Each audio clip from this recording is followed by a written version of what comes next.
Hello বন্ধুরা, আসসালামু আলাইকুম। কেমন আছেন আপনারা সবাই? আশা করি ভালো আছেন, সুস্থ আছেন সবাই সবার পরিবারকে নিয়ে। হোক আমিও ভালো আছি আমার পরিবারকে নিয়ে মোটামুটি। আমরা যে একেবারে পুরোপুরি সুস্থ থাকি সেটা কিন্তু না।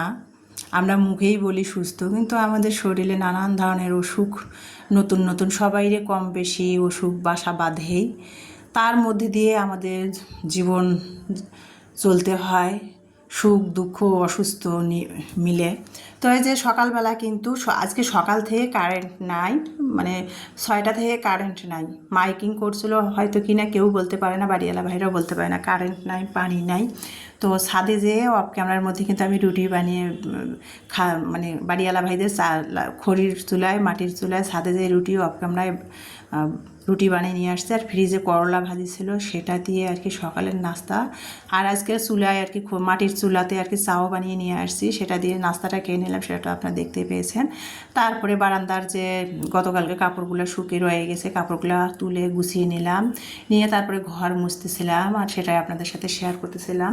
আর আজকে একটা ঘর মুছতেছে আর আপনাদের সাথে শেয়ার করছি। আজকে একটা কাজ করার জন্য একটা মেয়েকে ডাকছিলাম, যে সপ্তাহে একদিন করে এসে আমার ঘর পুরা বাসাটা ঝাড়মোছ করে দিবা, কত টাকা নিবা। তো বাড়িওয়ালা ভাইদের কাজের খেলায় মেয়েটাকে ঠিক করছে।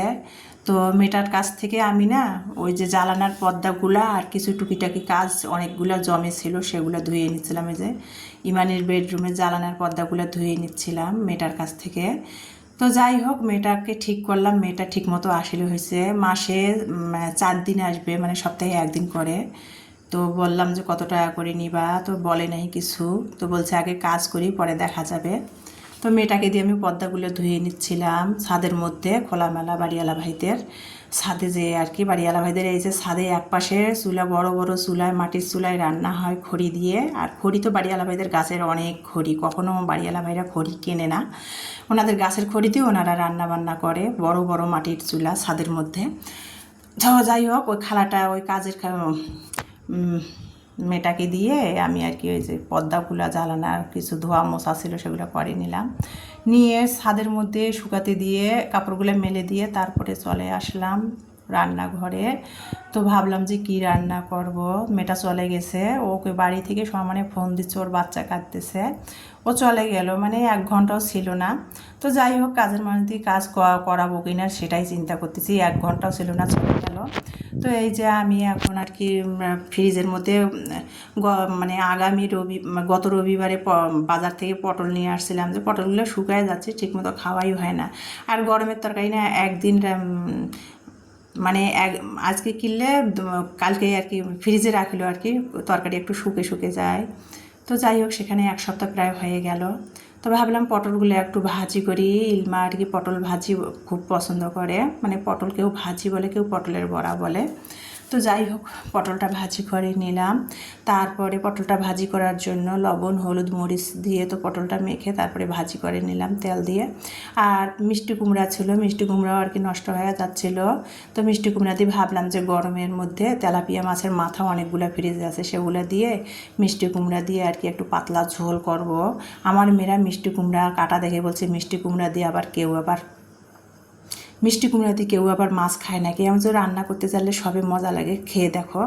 তো মিষ্টি কুমড়া দিয়ে আর কি পাতলা একটু ঝোল করে মাছ রান্না করলাম, তেলাপিয়া মাছের মাথা লেঞ্জা ছিল সেগুলো, আর পটল ভাজি করে রান্না করে দুপুরে খাবার খেয়ে নিলাম, সেটা তো আপনাদের সাথে শেয়ার করে নিলাম। আর বিকালের জন্য নাস্তা একটু বানাচ্ছিলাম। গরমের মধ্যে আসলে এত পরিমাণ গরম পড়ে গেছে, যেহেতু গ্রীষ্মকাল, এত পরিমাণ গরম পড়ছে, তার মধ্যে কোনো কিছু খাইতে ইচ্ছা করে না। আমার মেয়ে বলছে এই যে ফুল পিঠা খাবে, কেউ বলে ফুল পিঠা, কেউ বলে জামাই পিঠা। তো যাই বলো, ফুলঝুরি পিঠা বানাচ্ছিলাম। এখানে ফুলঝুরি পিঠা বানানোর জন্য অফ ক্যামেরায় বানিয়ে বেটারটা করে নিয়েছি। একটা ডিম দিয়ে 1 কাপ চাউলের গুঁড়া, শুকনো চাউলের গুঁড়া দিছি, 1 কাপ আমি ওই যে সকালে যে রুটিটা খাই সেই রুটির আটাটা দিছি, দিয়ে ভালো করে আর একটু কালো জিরা দিছি, সামান্য একটুখানি চিনি দিছি, আর একটুখানি স্বাদ মতো লবণ দিয়ে বেটারটা তৈরি করে নিয়েছি। নিয়ে তারপরে কিন্তু আমি এই যে চুলার মধ্যে তেল গরম করে তারপরে ওই যে ছাঁচটা আর কি তেলের মধ্যে গরম করে নিয়ে এই যে বানিয়ে নিলাম বিকালের নাস্তা। তো এখন টিচার আসছে ইলমাকে পড়াতে, টিচারকেও ভাবলাম যে একটু নাস্তা দেই। তো পিঠাটা বিকালে ভাজতেছি আর আপনাদের সাথে শেয়ার শেয়ার করতেছিলাম। আর প্রিয় আপু ভাইয়ারা, আপনাদের একটা কথাই বলি, আপনারা কখনো আমার চ্যানেলে এসে বলবে, আপনারা না লাইক দেন না কমেন্ট করেন, আমার দুঃখ নাই, কিন্তু বলবেন না একই কমেন্ট প্রতিদিনে। কিছু কিছু আপু আছে একই কমেন্ট প্রতিদিনে করে, ভালো লাগলো ভালো লাগলো। আরে ভাই, আর কি কোনো কমেন্ট নাই? এক কমেন্ট প্রতিদিনে করেন। আর কোনো কি আপনার ভিডিও, আমার কোনো ভিডিওর কোনো অংশ দেখে কি কোনো ধরনের কমেন্ট করতে ইচ্ছা করে না? একই কমেন্ট কিছু কিছু আপু আছে প্রতিদিনই করে। আর লাইক দিলাম লাইক দিলাম, আরে ভাই লাইক দেন যে, এটা ফির বলার লাগে? লাইক দিলে তো আপনারা কে ভিডিও ফলোয়ার্স করেন, কে লাইক দেন, কে সাবস্ক্রাইব করেন, এটা তো ভিডিওতে চ্যানেলে পুরা ভিডিও দেখলেই টের পাওয়া যায়, কে লাইক দিলেন, কে সাবস্ক্রাইব করেন, কে কমেন্ট করলেন। এইটা আবার ভিডিওর মধ্যে কমেন্ট করে উল্লেখ করে বলতে হবে? বলেন তো। এইটা কখনো করবেন না। আপনারা না দেখলে না দেখবেন আমার ভিডিও, লাইক না দিলে না দেবেন, কমেন্ট না করলে না করবেন, কিন্তু উল্লেখ করবেন না ভিডিওর মধ্যে কখনো। তো আজকে এই পর্যন্ত, আল্লাহ হাফেজ।